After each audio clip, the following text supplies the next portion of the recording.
ইন্ডিয়ার ভাবার সময় এসেছে, ইন্ডিয়ার ভাবা উচিত এই দেশে শুধু আওয়ামী লীগের রাজনীতি করে না, আরো বৃহত্তর বড় বড় দল আছে, তারাও এখানে রাজনীতি করে, তাদের বিষয়ে এখানে ব্যালেন্স করা দরকার পররাষ্ট্রনীতির ক্ষেত্রে আপনার। সেখানে চিন্ময় প্রভুরা যে আজকে ভিকটিম হচ্ছে বিভিন্ন ভাবে আপনার আপনার ওই যে উনি আজকে আমাদের ওই যে ফখরুল সাহেব একটা কথা বলছেন আপনার, ওই যে উনি বলে গেলেন আপনার, উনি খুব চমৎকার কথা বলছে আপনার, ওনারা কিন্তু বলছে চমৎকার কথা। যদি এই ব্যালেন্সটা থেকে এই দেশে যদি থাকতো, তাহলে এই ধরনের ইন্ডিয়ার স্টেটমেন্ট দেওয়া লাগতো না, আপনার ধরেন বাংলাদেশের স্টেটমেন্ট দেওয়া লাগতো না আপনার। এখন সমস্যা হয়েছে ধর্মের যে বিষয়টা এই দেশে খুব সাংঘাতিক ভাবে মানুষ এটা এই রিসেন্ট সময়ে আপনার প্র্যাকটিস করতেছে মারাত্মক ভাবে আপনার। এই অবস্থা যদি চলতে থাকে আমাদের এই দেশের কপালেও বিপদ আছে, ইন্ডিয়ার কপালেও বিপদ আছে। কারণ এই ধন্যবাদ। আমি যেটা বলতে চাচ্ছি, ওই যে ভদ্রলোক অ্যাডভোকেট আপনার চট্টগ্রামের, উনি যেটা বলে গেলেন যে ইসকনের ব্যানারে উনি আপনার হলো প্রোগ্রাম করেছে, এটা একটা বিষয় বলছেন। আর একটা বিষয় বলছে যে ইসকন থেকে ওনাকে বহিষ্কৃতর বিষয়টা আর কি। হ্যাঁ, তো ইসকন থেকে ওনাকে এখন বহিষ্কার, ইসকন থেকে অনেক আগে বহিষ্কার করছে ওনাকে। পরপর 2টা চিঠি ইস্যু করছে চারু ব্রহ্মচারী আপনার ওনার বিরুদ্ধে। চারু ব্রহ্মচারী ইসকনের সেক্রেটারি, উনি পরপর 2টা আরো মাস 2 আগে থেকেই ওনাকে ইসকন থেকে বহিষ্কার করছে। ইসকনের সাথে তার কোনো সম্পর্ক নেই, মাস 2 আগে। ওই ভদ্রলোক হয়তো উনি হয়তো খবর জানে না।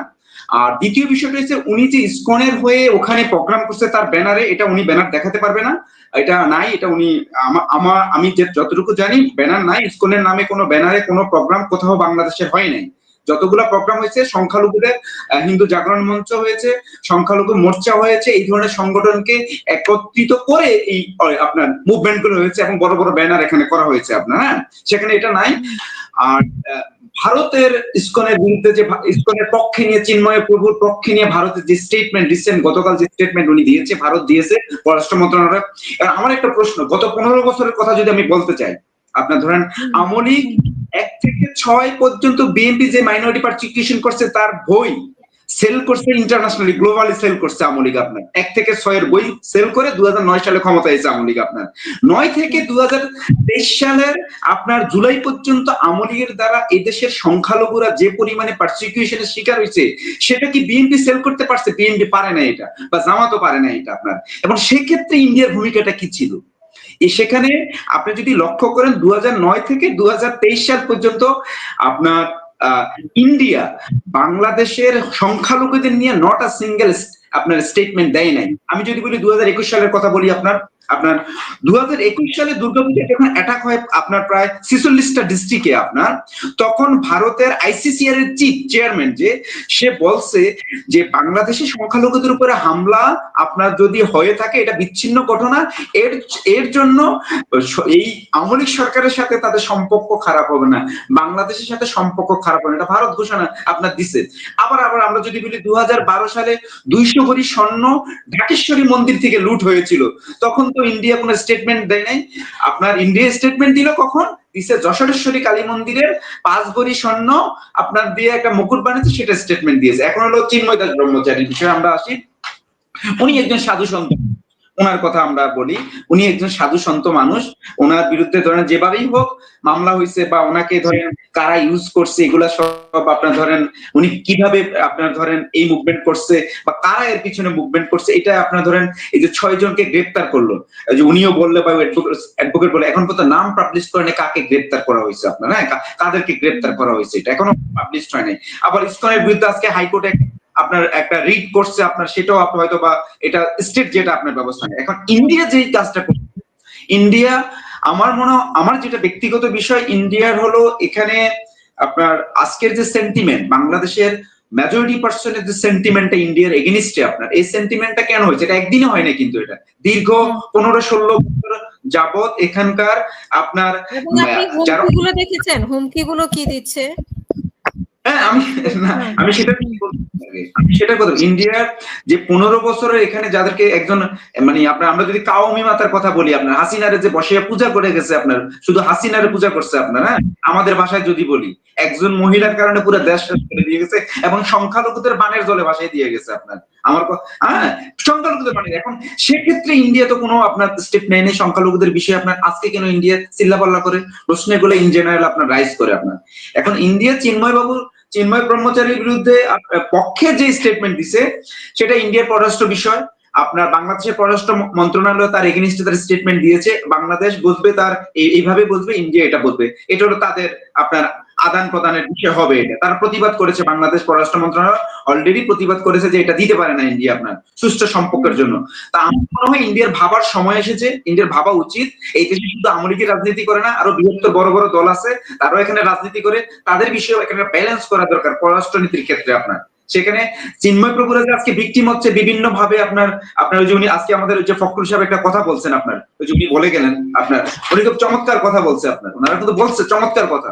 যদি এই ব্যালেন্সটা থেকে এই দেশে যদি থাকতো তাহলে এই ধরনের ইন্ডিয়ার স্টেটমেন্ট দেওয়া লাগতো না, আপনার ধরেন বাংলাদেশের স্টেটমেন্ট দেওয়া লাগতো না আপনার। এখন সমস্যা হয়ে গেছে ধর্মের যে বিষয়টা এই দেশে খুব সাংঘাতিক ভাবে মানুষ এটা এই রিসেন্ট সময়ে আপনার প্র্যাকটিস করতেছে মারাত্মক ভাবে আপনার। এই অবস্থা যদি চলতে থাকে আমাদের এই দেশের কপালেও বিপদ আছে, ইন্ডিয়ার কপালেও বিপদ আছে, কারণ এই দেশের উপরে ডিপেন্ড করে, বাংলাদেশের উপরে ডিপেন্ড করে ইন্ডিয়ার সিকিউরিটির অনেক বিষয় আছে আপনার, অনেক কিছু ডিপেন্ড করে ইন্ডিয়ার এখানে আপনার। ইন্ডিয়া প্রতি বছর কয়েক হাজার কোটি টাকার বিজনেস করে এখান থেকে আপনার, কয়েক হাজার কোটি টাকার বিজনেস করে নেয় আপনার। তো সেক্ষেত্রে অনেক কিছু ভাবতে হবে ইন্ডিয়াকে। ইন্ডিয়া হুটহাট ইমেচিয়ার কোনো কাজ এখানে করলে এটা তারা আপনার পস্তাতে হবে তাদেরকে। তা আমি যেটা বলি তাদের ইন্ডিয়াকে মেচিউর পররাষ্ট্রনীতি নিয়ে এখানে কাজ করতে হবে, আবেগের বশে কোনো কিছু করা যাবে না এখানে। আবার সেক্ষেত্রে বাংলাদেশের যে পলিসি আছে তাদেরকেও, বাংলাদেশের মানুষকেও, মেজরিটি পিপলকেও আপনার এখানে আপনার সহনশীল হতে হবে আপনার।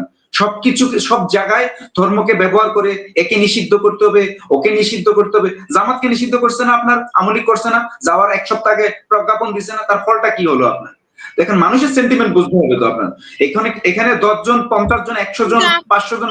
আপনি যে বলছেন উনি চিন্ময় দাস, উনি স্কুল থেকে অনেক আগেই ওনাকে বহিষ্কার করা হয়েছে, তাহলে এখন কারা ওনার ব্যাপারে রাস্তায় আছে এবং কোন আইনজীবীদের কথা এই যে বলে গেলেন সাজেদ, যে ইসকনের আইনজীবী ওনারা তো সেখানে আইন প্র্যাকটিস করেন, ওনারা তো জানেন যে কোথায়, ওনারা তো চট্টগ্রামের স্থায়ী মানুষ। না ইসকনের আইনজীবী তো এখানে ওই যে উনি অ্যাডভোকেট মানুষ আছে, উনি বলতে পারবে এখানে আসলে ইসকনের আইনজীবী না, ওনার পক্ষে হয়তো আপনার হিন্দু যে অ্যাডভোকেটরা আছে তারা তার পাশে দাঁড়াইছে, সবাই ইসকনের আইনজীবী। এখানে প্রায় 100 জন আইনজীবী দাঁড়াইছে, সবাই ইসকনের আইনজীবী না এখানে আপনার। তো হয়তো তারা দুই একজন যারা শুয়ে পড়েছিল ওনার জন্য এই যে এখন জায়গায় জায়গায় বিক্ষোভ হচ্ছে, তারা কারা? তারা আপনাকে প্রাঙ্গণে ছিল, এই যে কোপায়া হত্যা করলো, এরা কারা? না কোপাইয়া হত্যা করছে, কোপাইয়া যাকে যে ভদ্রলোক অ্যাডভোকেটকে হত্যা করা হয়েছে চট্টগ্রামে আপনার, সেটা তো এখনো প্রুভ হয় না কেউ কোপাইয়া হত্যা করছে। যে 6 জন আপনার, যে 6 জন বা 5 জনকে ধরলো তারা তো এখনো আইন শৃঙ্খলা বাহিনী নামই প্রকাশ করে নাই কারা হত্যা করছে আপনার, এটা প্রকাশ করে নাই। সেখানে যেটা আসছে ছাত্রলীগ এবং আওয়ামী লীগের এরা জড়িত, এটা আমরা বিভিন্ন পত্রিকাতে আপনার দেখেছি আপনার, হ্যাঁ আমরাও জানি না আপনার।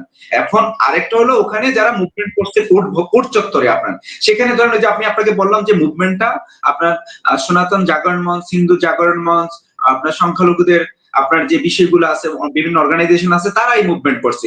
সেখানে হয়তো 2-1 জন তার ডিভোটি, তার শিষ্য থাকতে পারে, এটা থাকতে পারে, এটা অসম্ভব কোনো কিছু না, এটা অস্বাভাবিক কোনো কিছু না।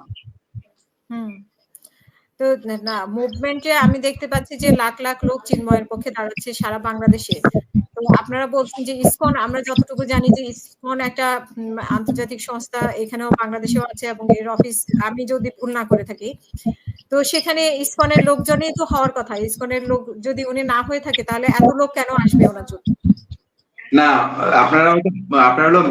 আপনারা হলো মিসক্যালকুলেশন করছেন আপনারা ঢাকা শহরে আমরা 15 বছর, হ্যাঁ আমরা 15 বছর আওয়ামী লীগের এগেইনস্টে মুভমেন্ট করে গেছি। আওয়ামী লীগের এগেইনস্টে মানে সরকারের এগেইনস্টে যারা 16 বছর ছিল আপনার মুভমেন্ট। আচ্ছা, ইসকনের যদি না হয়ে থাকে তাহলে ইসকন কেন ওনার ব্যাপারে একটা বিবৃতি দিচ্ছে না যে উনি আমাদের না, আমরা অনেক আগে বহিষ্কার করেছি? এই যে ইসকনকে নিষিদ্ধ করার জন্য দাবি উঠেছে, এখন কেন ইসকন বলছে যে আমরা ওনাকে চিনি না, উনি আমাদের ওইখান থেকে বহিষ্কার হয়েছে? ওনার ব্যাপারে নারী অবমাননা করে আছে, শিশু অবমাননা করে রিপোর্ট আছে। ইসকন কেন এখন বলছে? অনেক আগে থেকে তো 5ই আগস্টের পর থেকে যখন আন্দোলনটা শুরু হয়েছিল তখন থেকেই তো ওনাকে ইসকন বলা হচ্ছে, এবং ইসকনকে নিষিদ্ধ করার এখন যে সিদ্ধান্ত না, যে আলোচনা চলছে, এখন কেন ইসকন বলছে যে উনি ইসকন দায়িত্ব নিচ্ছে না?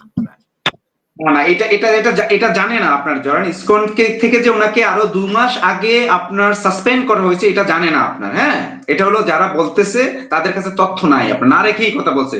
ওনাকে আরো 2 মাস আগে ইসকন থেকে আপনার অব্যাহতি দেওয়া হচ্ছে যে ইসকনের সাথে তার কোনো সম্পর্ক নাই, এই কথা ঢাকার যে স্বামীবাগ ইসকন মন্দির সেখান থেকে তাদের লেখা প্যাডে সে ডিক্লারেশন দেওয়া হয়েছে আরো 2 মাস আগে আপনার। যখন মুভমেন্টটা শুরু হয় চট্টগ্রামে ইনিশিয়ালি অক্টোবর মাসে যখন আপনার বড় মাপের 25শে অক্টোবর সম্ভবত যে আপনার বড় মুভমেন্টটা হয় তখনই ওনাকে আপনার ইস্তফা দিয়েছে একবার, তার আগে একবার দিয়েছে। আর হলো আপনার হলো ইসকন নিষিদ্ধের দাবি উঠলো কেন? না, ইসকন নিষিদ্ধের দাবি হচ্ছে আপনার ইসকন, আচ্ছা আমি হলো আরেক জায়গায় কথা বলেছি আপনার, সেখানে হলো এক ভদ্রলোক বলতেছে যে ইসকন 2014 সালে 16 সালে সিলেটে আপনার অ্যাটাক করছে, আপনার বিভিন্ন ভাবে আপনার attack, কিন্তু যারা এই যে আপনার ধরেন আপনার যে আইনের ভাষায় বলতে যান, আপনার ধরেন আপনাকে আপনার বিরুদ্ধে আমি যদি এলিগেশন নিতে যাই আপনার কোর্টে যে আজকে যে মামলাটা করলো আপনার, হ্যাঁ এটা তো আমি আপনার বলতে পারি যে আমি আপনার এই চ্যানেলটা আমি নিষিদ্ধ করতে পারি, আমি এটা দাবি করতে পারি, কিন্তু আমি কেন করবো আপনার আমি আমাকে কেন আপনি নিষিদ্ধ করবেন? আমার কোন অ্যাক্টিভিটিস টেররিস্ট অ্যাক্টিভিটিস বা এই স্টেটের এগেইনস্টে কি আমি কোন অ্যাক্টিভিটিস করছি বা আমি এমন কোন আইন বিরোধী কাজ করছি কিনা তাহলে আমাকে নিষিদ্ধ করতে হবে, আপনার সে ম্যাটেরিয়ালস পাবেন। কিন্তু আপনি যদি আমাকে বলতেই পারেন যে আমি আপনাকে নিষিদ্ধ করবো, সেটা হলো যে উনি বলে গেছেন যে দেশটাতে এই মুহূর্তে আপনার ধর্মের যে ছড়াছড়ি আপনার, হ্যাঁ মানে এই যে মানে আপনার এই যে বিষয়গুলো আপনার ধর্মীয় যেই উগ্রবাদের যে বিষয়গুলো আপনার চলে আসে, আমার মনে হয় এটা একটা পয়েন্ট হতে পারে। ইসকনকে কেউ টলারেটও করতে পারে না, বিভিন্ন কাজ এগুলো হতে পারে আপনার, কিন্তু ইসকনের বিরুদ্ধে জিস এবং বিতর্কিত কাজ করেনি। আপনি কি এটা দাবি করতে পারেন যে ইসকন বাংলাদেশে কোনো বিতর্কিত কার্যক্রম করেনি?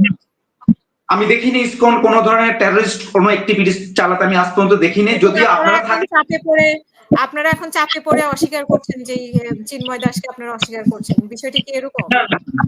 না না, চিন্ময় দাসকে আরো 2 মাস 1 থেকে 1.5 মাস বা 2 মাস আগে ওনাকে বহিষ্কার করা হয়েছে আপনার, হ্যাঁ আপনার ওনাকে বহিষ্কার করা হয়েছে, আপনার এটা জানেন না হয়তো। আপনারা চাইলে আমি আপনাকে পার্সোনালি ওই কপি এনে আপনাকে দিতে পারি, ওই ডেটের কপি। না, আমরা আশা করব যে মানে যারা ইসকনের দায়িত্বে আছেন তারা অবশ্যই এটা ক্লিয়ার করবেন। আমি অনেক ধন্যবাদ প্রদীপ।